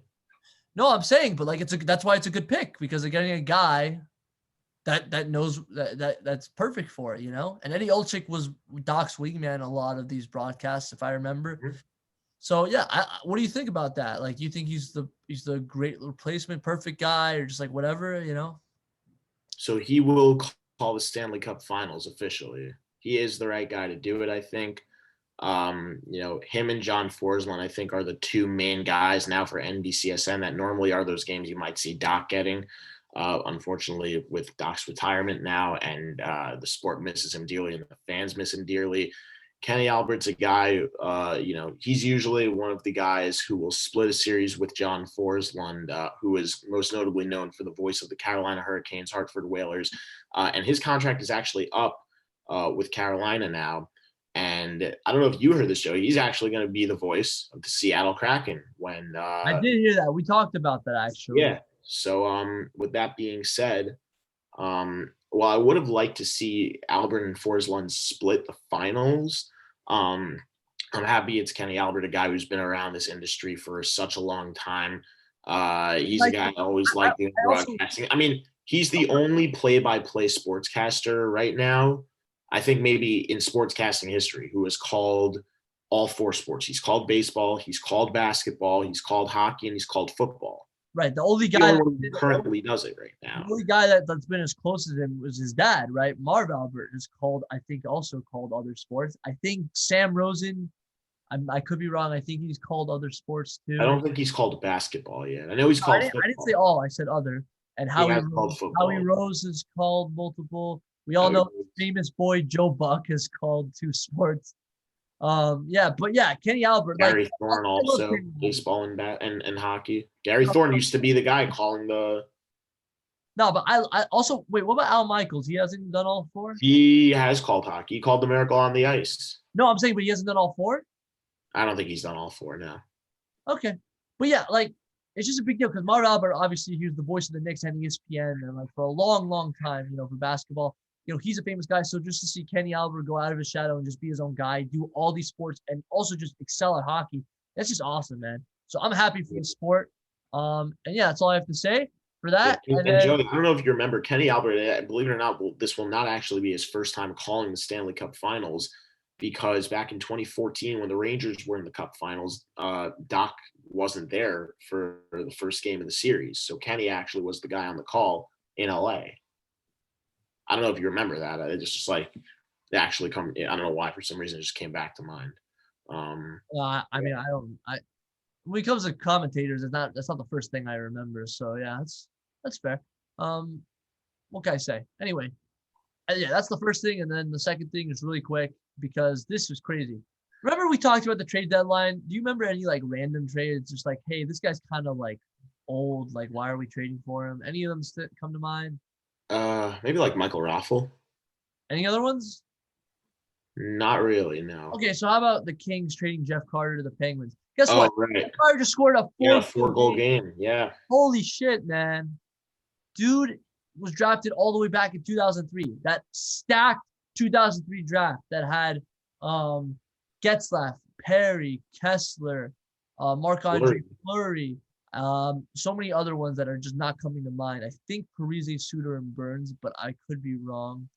I'm gonna look that up in a second. But yeah, obviously he won 2 cups, whatever. Like, it's not. But he's been in the league for 16 years, man, and he never scored 4 goals in a game until now. That's like what? And then again, I will say this: it was against Buffalo, but still, like. If there's only one good thing that's been, if there's only one good thing that's occurred to Buffalo this season, it's that their goaltending has been the only bright spot really this year, other than I guess the growth of Rasmus Dahlin. I mean, like. Yeah, and he's the 4th guy this year to score 4 goals, and we talked about all of them when they happened. Andrew Kopp, Rocco Grimaldi, and Jakub Veron. We talked about all those. I think, but we talked about Grimaldi and Kopp together because they were like literally a day after each other. So it's just like.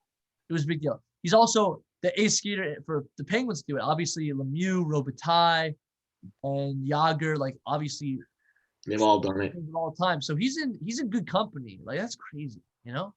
Yeah. Oh man.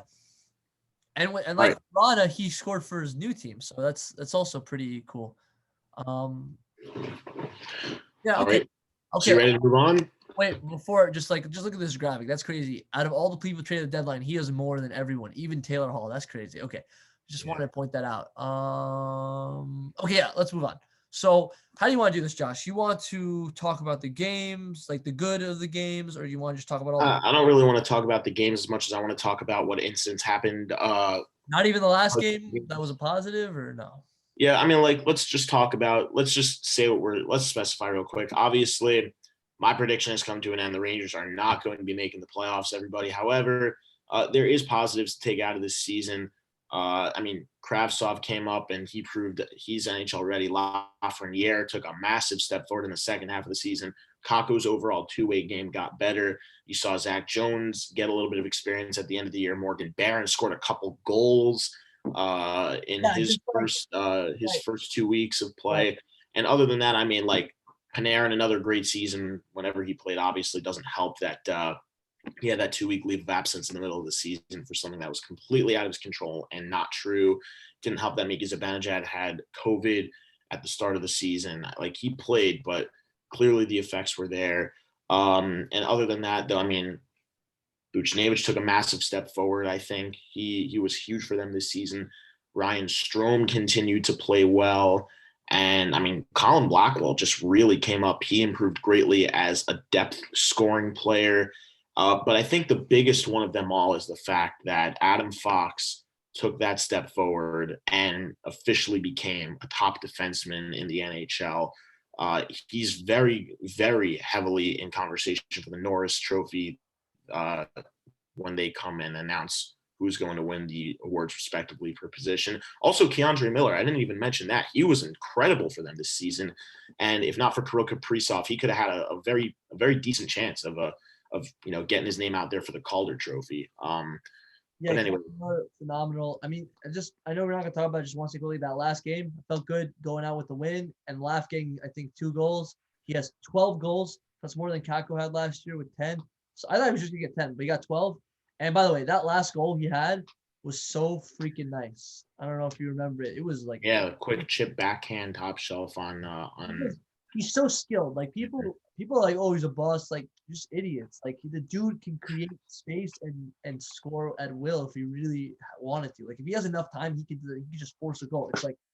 And Steve Valiquette mentioned it, by the way, post game after that. If this is a full season, not only could the Rangers still be alive in the playoffs, training camp, he didn't have much. No training camp, no World Junior Championship tournament for him, not a full season, restrictions on and health and safety protocol and everything. And props to him, by the way, he was healthy the whole season long, never ended up with COVID, or got stuck in protocol. Him, Mika, and I think Fox are the only people that played. Maybe not Fox, but like the only people that played every game. It's crazy. It might be, and so the thing to take away, I mean, like he stayed healthy. Clearly, it doesn't look like he's going to have injury prone. I know healthy in a 56-game season, but look, if it's an 82-game season, he scores 20-plus goals. I mean, he was on pace for it. I know that. People gotta remember, it's 56 season. It's not even like 72 like the NBA, which is also short. It's like 56. That's like I mean, there were 26 games taken off 26 games taken away. 26 games is more than half of. Yeah, it's more than half of what they ended up playing this. It just sucks, you know. Maybe it's not more than half. Sorry, it's not more than half. It's just under half. But I mean, if they would have, like, it's basically 2/3 of a season. If they had another third of that season, Joey, I really think that. I think Lafreniere. Yeah, I'm not saying the Rangers make the playoffs. Like maybe they could have. I don't know. But at the same time, I mean, Lafreniere is definitely gonna. We have a good future, but the season it's too many bad things happened. Panarin with Russia, Mika with COVID, all these injuries, all this crap at the end. Especially at the end of the season, yeah. All these boneheaded moves by Quinn, going crazy, man. All right. So now, how do you want to do this? Because I'm not pulling anything up. We're just gonna talk. Yeah, I mean, let's get the elephant out of the room. James Dolan has decided to fire the Rangers president, John Davidson, and their general manager, Jeff Gordon. And we wish them both the best. I mean, really, without them, the Rangers would not be anywhere near as good as they have been so far through this rebuild. When they sent out that note back in the end of the 2017-18 season, when they had playoff aspirations to begin and then realized they weren't really going to be able to make it, and they confirmed that they were officially going to be rebuilding, and they traded at the end of the season, at the deadline to package as many assets for the future as they possibly could. They traded away Rick Nash. They traded away Ryan McDonough. They traded away JT Miller. They traded away who else? There was another piece. They traded away Dan Girardi. No, they traded Girardi. They traded Kevin Hayes. And traded Kevin Hayes. That was the season after.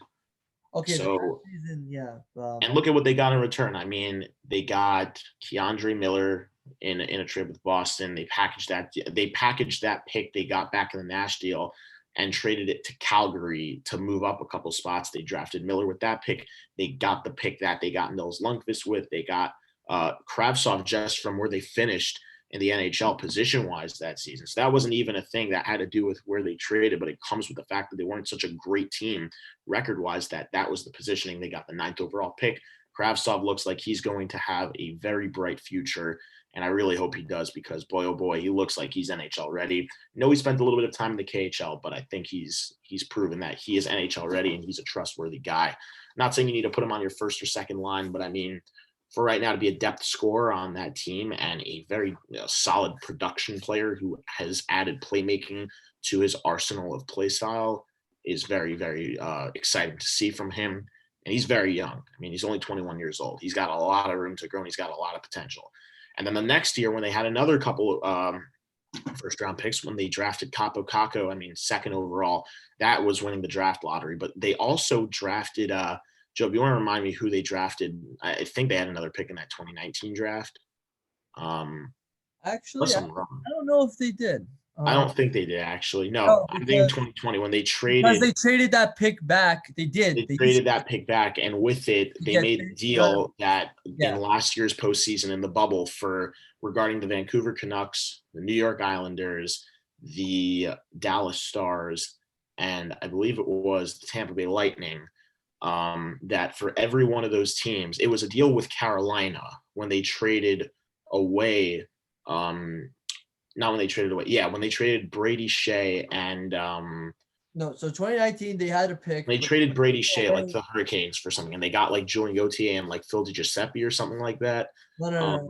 This is what happened. So for but they like moved up one spot in the draft per team that made it to the conference finals in that deal of the 4 teams I mentioned. 3 of the 4 made it. They moved up like 3 spots, and then they traded up with Calgary. They switched their picks, and with that they drafted Braden Schneider. But I'm saying in Kakko's year they didn't have a second pick in the first. They did, but they gave it back to Winnipeg, which they got for Kevin Hayes because they wanted to get Trouba. That's what happened. Right. So, but then yes, they traded the pick for Brady Shea. They got the pick for Brady Shea. They got the pick for Brady Shea, and they packaged it with a bunch of teams like move up. It was a conditional pick. It was a condition. The pick wasn't conditional, but the spot was conditional. Right, exactly. Sense. So if it's higher than, because they had 2 picks. Toronto. They also had a Toronto pick for getting Patrick Marleau or something like that. So yeah, depending on which pick you got. Either way, it was a crazy week. Do you want to talk about the tweet? Because personally, I actually was really happy when the Rangers sent out that tweet. Yeah, I'd like Joey. I think you should mention it right now, just to fill everyone in on why this was sent out. Though, Rangers played the Capitals in their 4th last game of the season, and I mean, I'm gonna say this as a hockey fan, not even a Rangers fan. This has nothing to do with bias because honestly, I don't even hate the Capitals that much. Despite I don't either. I don't hate them like I hate the Bruins. Yeah, I just don't like. Tom Wilson, if he sees this, honestly, this is for your own good. He's not going to see this, but even if he does, he's been suspended. This is the 6th time in his career, and it's the 5th time since the 2017-18 season. And it started in the 2018 playoffs when he missed a couple games. It's ridiculous. it's not even 3 full seasons, because if you take about the fact that the season was shortened last year because of coronavirus, and they didn't go super far in the playoffs either way. Like, it's absolutely ridiculous. And by no means am I giving heat to George Peros. Like, I know what he's gone through in his career, both as a player and now that he's taking this from the front, being the head of the Department of Player Safety.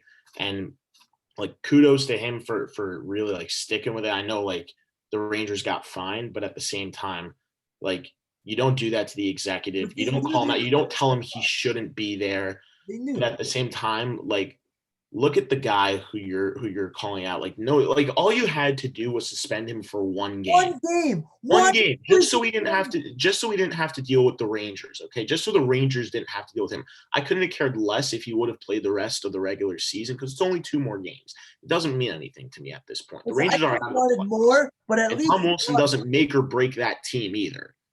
So one game is all that was needed. And of course, not only did he seriously injure Panarin that he was out for the rest of the season, it could have been catastrophic. It literally could have been catastrophic to both Panarin and Buchnevich, and it's just ridiculous. I'm not going to call George Peros out for not suspending him, but I mean, if there's like one thing I have to say that is just absolutely critical here, it's look at the guy. This is, as a hockey fan, hockey's not supposed to be a sport where like, everyone's like, oh, like, super, let's distance away from it. Like, obviously it's a physical sport to the extent that there is fighting allowed to a certain extent, but to the point that Wilson has taken it throughout his career, and he's kept on saying, I'll learn to control my emotions, and I'll learn to not, like, let it out the way I let it out. But it just hasn't happened. And honestly, until he proves that, he should not, like, it should just be a suspension at this point. But like, that's what bothers me, because when you remember Rafi Torres?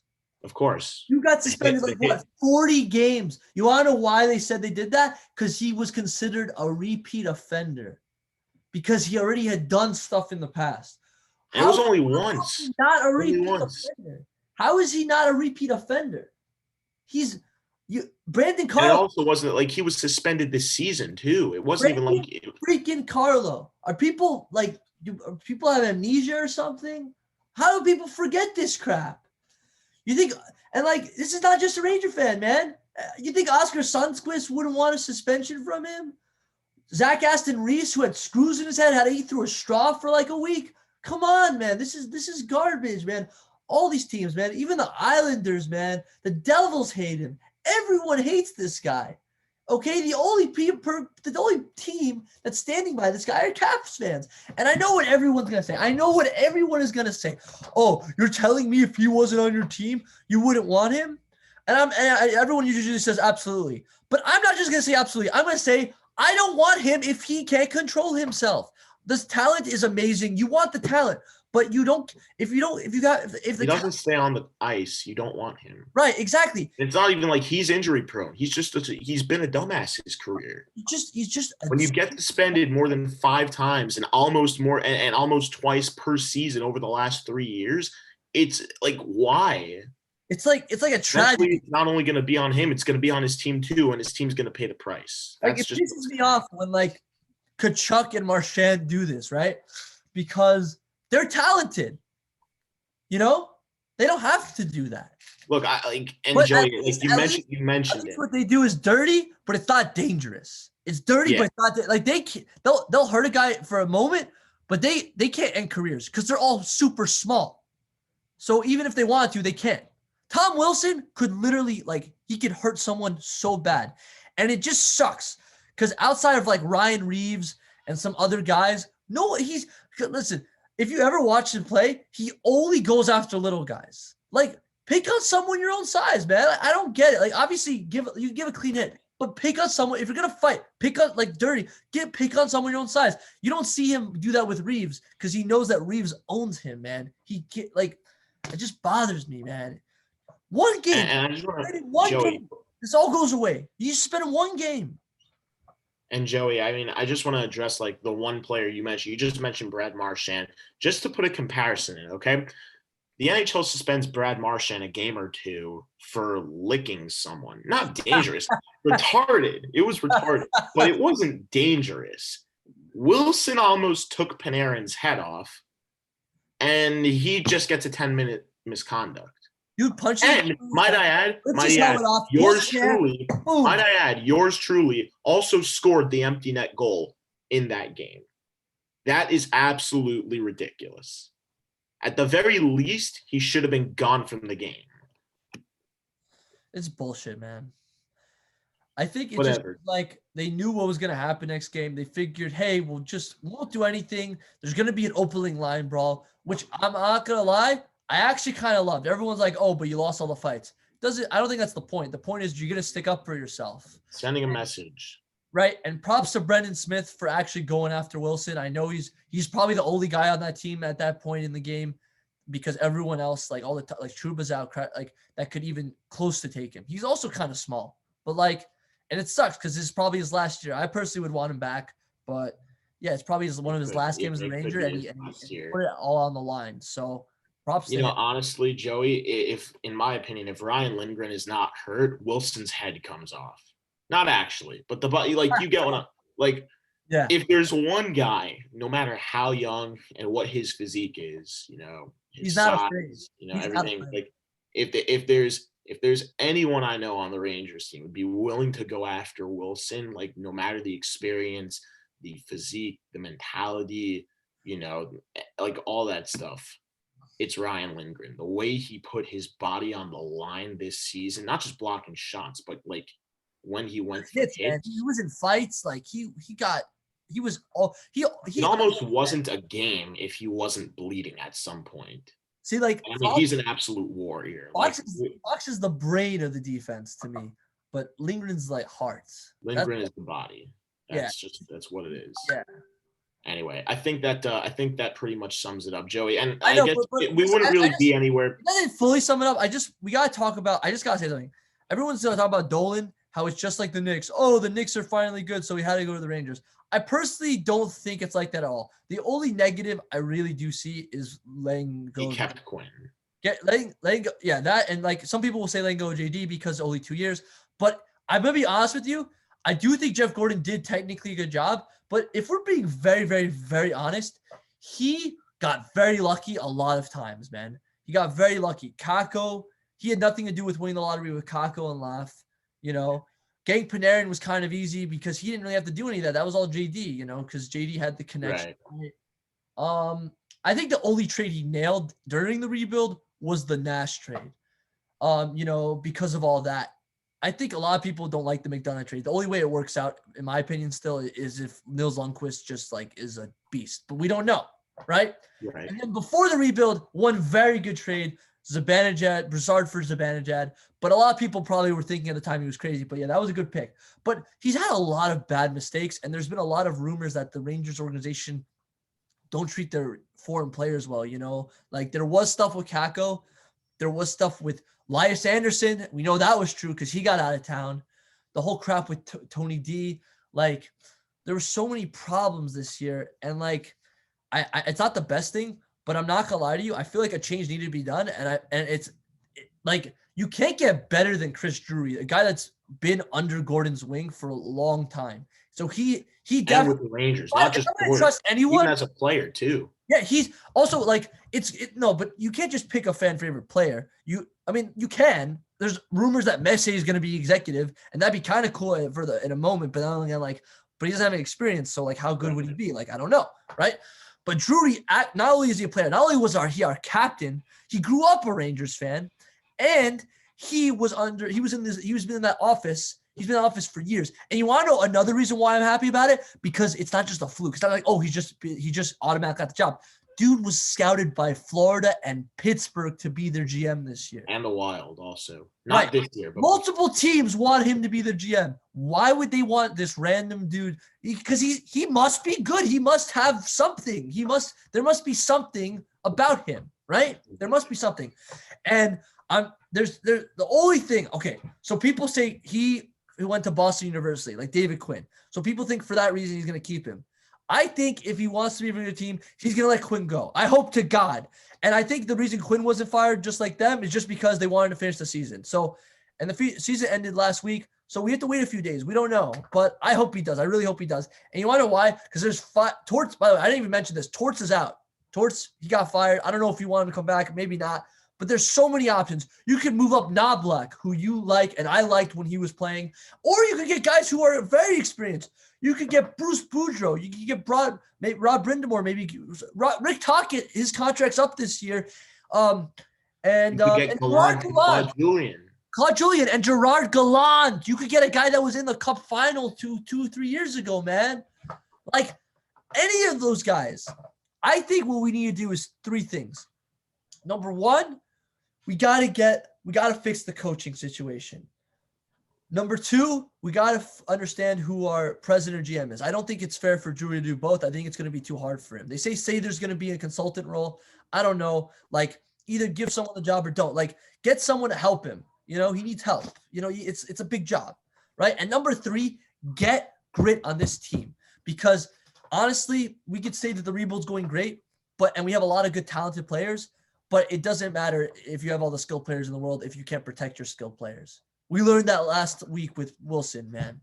That's why I always say I love the Golden Knights line structure because you have the amazing top six. Then you had Alex Tuck on the third line, who I thought was great, was just a good skill. And even if he can't score on the fourth line, he still just is great for your fourth line. Ryan Reeves.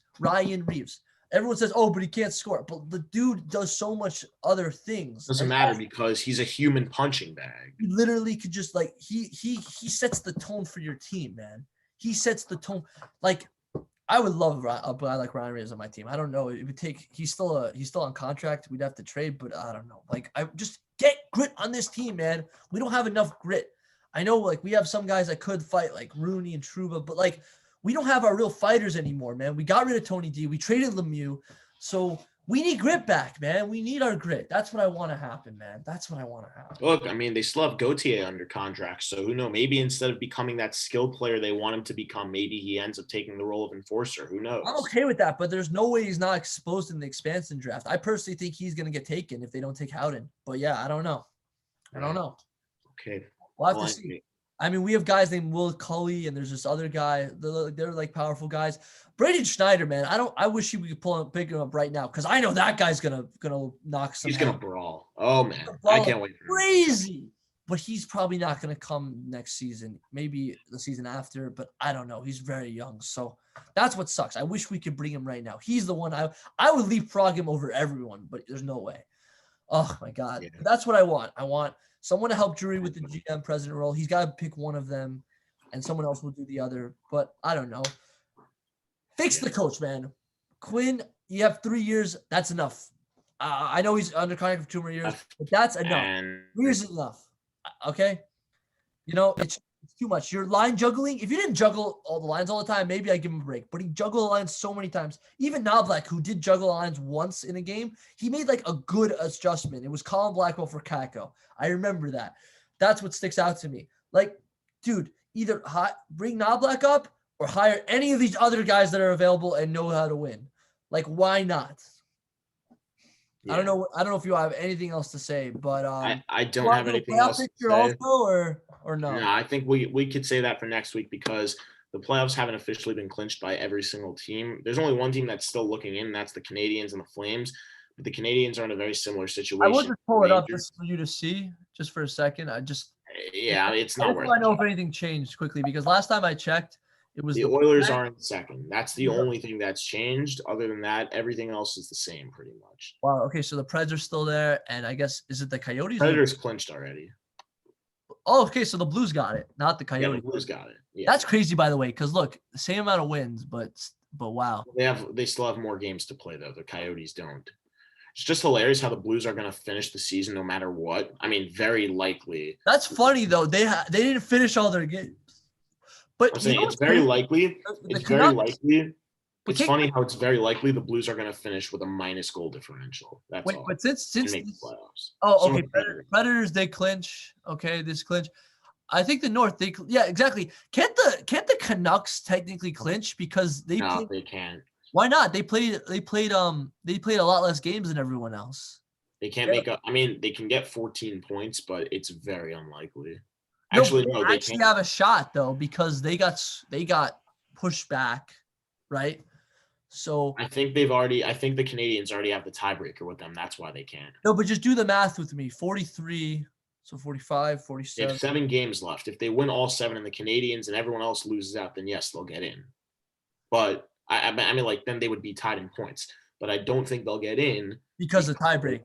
because of tiebreakers. Yeah, So it doesn't even matter. it doesn't. Right. Yeah. So the only team that could take them over are the Flames or the Senators, but that's not going to happen. I mean, it'll be Well, hilarious. Senators, that's impossible because they have only 1 game left. Flames, is that possible? It 4 is games, possible. 4 games, Oh, wait. 51, 53, 55, 57. So that'd be a tie also. If And they the Flames, I'm lose assuming out, if they lose out, if they haven't officially been eliminated. right? But do they have the tiebreaker? Is there a tiebreaker? I'm saying, like, either there isn't a tiebreaker yet, or if it's already been finished, then the Flames would have it. And if they win out and Montreal loses out, then the Flames get in. Right. So So if yeah, exactly. So the Flames. the Flames are in a very similar situation that the Rangers were in, where they need a team to lose out. And Okay, so yeah, just like that. I mean, I'm just gonna look. Regulation. They can't. I'm gonna look at this really quickly. They're playing the Oilers twice, so they could lose those games. It's very possible. Yeah. But As yeah, for the Flames, I mean, like, they're playing Canucks. that'll be hilarious. That's honestly, so if the Canadians funny, don't make bro. it in, that will be so funny. absolutely hilarious. Oh my gosh. Bro, that's so funny. They That could is sweep the funny. Canucks. That's very funny. But yeah, either way, whatever. Wow. It's pretty much going to end up it's probably going to be Montreal if I had to guess. I don't think they're going to lose both to the Oilers, but I mean, you never know. Oh shoot, Joey! Before we end, this has to be spoken about. Okay, I can't believe I forgot about this. Connor McDavid in yeah. 56 Dude, games, 100 points in a 56 game season, and they haven't even played all 56 yet. Is ridiculous. Listen, I knew this weeks ago, but dude's a lock for the Hart. Look at that. Remember when Draisaitl did that last year? When nobody got 100 points because it was short. That's when it was 70 games, I think. This is 54. That's crazy. 53. That's crazy. And guess what, baby? Look at the defenseman, because let's just say it one more time. Look at points and assists, baby. Who's leading the defenseman? Adam Fox. It's not even close with the assists. Well, I guess it's close, but like he's got. I mean, the Penguins don't have any more games to play. You got a good gap, but do the Oilers have any more games to play? They have 2. Okay, so Tyson Barrie. I think they have 2. No, they have 3. They have 3. So Barrie might. Ooh, that sucks. Oh well. Okay, but still, assists leading. And by the way, not just in defenseman, top 10 in assists. And look who's right behind him, Artemi Panarin. That's crazy, man. Yep. The team might have not been great, but there were individuals that just were phenomenal. I mean, look, I know that they're not making the playoffs. Yeah, just wow. Sorry, go ahead. On the bright side for the Rangers, if there's one thing we didn't mention, it's that, I mean, other than the way they ended up with a win, they did it without Panarin and they did it without Lindgren and Trouba and there's another guy. Whatever. I'm not even going to get in. Also, Ryan Strome got an A. I'm happy for him. He really stepped up. Yeah, but that was just temporary, right? Because I don't know if it was, but I mean, whenever Panarin was out, he played really well. Like, especially during those 2 weeks, he really stepped up. That's when you saw him really start to get going, which is ironic because he's known for having incredible chemistry with Panarin. But either way, there was that. And I also just want to point out the fact that, I mean, Lafreniere finished 4th overall in terms of goals scored by the rookies. I mean, that's pretty crazy. I mean, like, honestly, if not for the shortened season, I honestly think he could have finished in 2nd behind Kaprizov. It just sucks because, like, he didn't have a great start, and it's just hard because he didn't have he did not have a rookie. But, like, look at that, How many points? 12 goals and how many assists? 12 goals. Look at points. I don't know if he's gonna be on assists. Go to points. Oh, points. Sorry. Points. He's not. Again, I have to look. So hold on. Points here. Alexis Lafreniere, 13, 21 points. Okay, so he only had 9 assists. Yeah. Okay, but I mean, like, look, Listen, but he had talked about 12 goals, and some of them were beauties. That one where he was like 2 feet in front of the Capitals goalie, that one sticks out. Yeah, The look, stuff. Bruins, I think, where he went back, he kicked it back to his leg and between and like roofed it. yeah. The Obviously, only thing I'm gonna say that the only thing I've left to say really about this Rangers season, if there's one thing to look forward to coming out, I mean, they at least had a winning this one more season. thing, Austin Matthews, 40 goals. Yeah, that's crazy. That's crazy. They at least They at least had a winning season, despite that's true. the playoffs. And at the same time, they were a pretty solid scoring. I mean, they finished with a plus 20 goal differential, which I'm pretty sure is better than last year. And in less games. So we had a good season, but the thing was that I really do believe in all aspects that a change to be happen.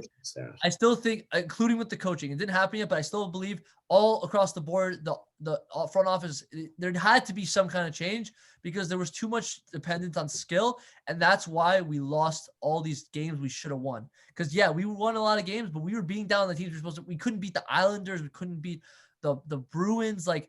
It was just, they lost the first 2 to the Devils. They lost 2 of the first 4 to the Sabres. Yeah, it's just like, that should not happen because we have enough. And the Penguins, I know the Penguins had a very strong finish, but I mean, the first 5 games, the Rangers should have won those first 5 games. Like, they had all of them. So, whatever. I mean, there's not really much else to mention about it. Listen, to close out the I'm excited for the playoffs. Best playoffs, Big Four sports by far. Overtime. Just it's gonna be nuts. It's gonna be nuts, and it's gonna be very interesting because it's like even when a team gets to the Eastern or Western Conference Final, it's technically impressive, but it's also not because you're only playing your division in the first 2 rounds. So it's kind of stupid. But then again, whoever wins the cup will actually know who the best team was. But I think otherwise, I don't really care. You know what I mean? Just because you didn't play any other teams, so we'll never know how really good. Like the Leafs, right? Leafs are the perfect example. Won their division, right? But would they win their division? Could they beat the Avs or the Golden Knights in a Stanley Cup final? I don't know. I don't think so. Exactly. To be real honest, I'm only gonna care. I usually only care about the winner, but this year for sure, I'm only gonna care about who wins it. Right. That's the truth. Maybe I'll care about who gets there because they played a team outside the division, but I don't care who gets the Eastern Conference Final or Western. I don't care. Because they just had to play the division, so it's not even because in other years you don't automatically play your division only. So just annoying. Yeah, I can't go wrong with that. That's just me, man. Yeah. But anyway, I think we're just about ready to wrap it up. Yeah, I'm done. So it's been a great season. Looking forward to the playoffs. And looking forward. Trust me, next show is going to be agency. crazy. I'm looking forward to everything, man. I'm looking for everything. Let's go Rangers. Let's go hockey. Hockey was reunited. I don't know if you saw it. I'm just going to say, everyone on Reddit, hockey was booming, man. Everyone was happy. Everyone was happy that Wilson got hurt. I don't know if you saw it by AB Kubel. Yeah. I saw the funniest jokes. Oh my God, I hope he's okay. I hope AB Kubel is okay. It was the funniest thing. Everyone only cares about AB Kubel. Everyone was, and when the Rangers sent out that tweet, everyone's like, you know what? I'm a Rangers fan. I hate the Rangers, but I'm a Rangers fan today. I'm so glad they have balls, man. I'm happy. Do you want to go ahead and read that tweet, Joey, or do you think it's a little? Hey, I'll read it, man. I'll read it. Just because we didn't specify what it was. The idea was that the Rangers spoke out against. I gotta find it really quick. But why don't we? Yeah. Here, let me just look for it because I have it saved. And with this, we'll close out because honestly, I seriously hope that the Capitals just beat. Honestly, I hope the Capitals make it the farthest than anyone. I don't want the Islanders to go far. I don't really. I mean, it's just annoying the way they killed the Rangers' playoff hopes, and I don't really want the Penguins to go far because it's shocking they won. This is a lose-lose for Rangers fans because all 4 teams, one of them's going to the Eastern Conference Finals, obviously. I think they're going to play the Canadian division. Not one of them. One of them's going to. One of them, yeah. Oh wait, that's true. One of them automatically have to make it. So I guess I'll go. I'd rather, I think, the Penguins, the most, because I think they pissed me off the least. So maybe the Bruins. I don't know. I don't want Tom Wilson. Not the Bruins. Don't ever say that. Fine, right. No. Honestly, maybe the Islanders, just because they're. No, I don't want them again. Then it's not a fluke last year. I don't want that. No, it's a fluke because of who they get to play. That's true. But everyone's like, oh, we made the Eastern Conference Final 2 years in a row. Okay, so here's and both times they only beat teams in their division. exactly. That's why people. I'm So so it's not a fluke then. Okay, so yeah, here it is. New York Rangers. Should we just I'm saying like it's not what's it called? Right. Like it's not a fluke that they get. I'm saying it is a fluke then. I meant whatever. anyway. I'm just gonna like highlight this. They're disappointed that Wilson was not suspended for his act of violence last night. He's a repeat offender. That's what I keep saying. Long history of these acts. We find it shocking. Yeah, come on. We find it shocking. Seriously, we find it shocking that NHL and the Department of Player Safety. By the way, look up George Peros. Dude was a goon. I don't know why he, of all people, is the head. I don't get it. But whatever. I'm not calling for his job. I just don't get it. It's confusing, you know? Like why would I do that? Anyway, yeah, they did do the right thing. Wilson's dangerous, reckless actions caused an injury to Artemi Panarin that will prevent him from playing again this season. We view this as a derelict, that's like a disgusting, like just lower tier duty by NHL player George Peros, and we believe he is unfit to continue in his role. By the way, Josh, I don't know if you saw, they released a second statement. So why don't you read that? Here, read this. The New York Rangers are extremely disappointed that the NHL has decided to fine the Rangers organization $250,000 in retaliation to the previous statement regarding the minimal punishment delivered to Tom Wilson.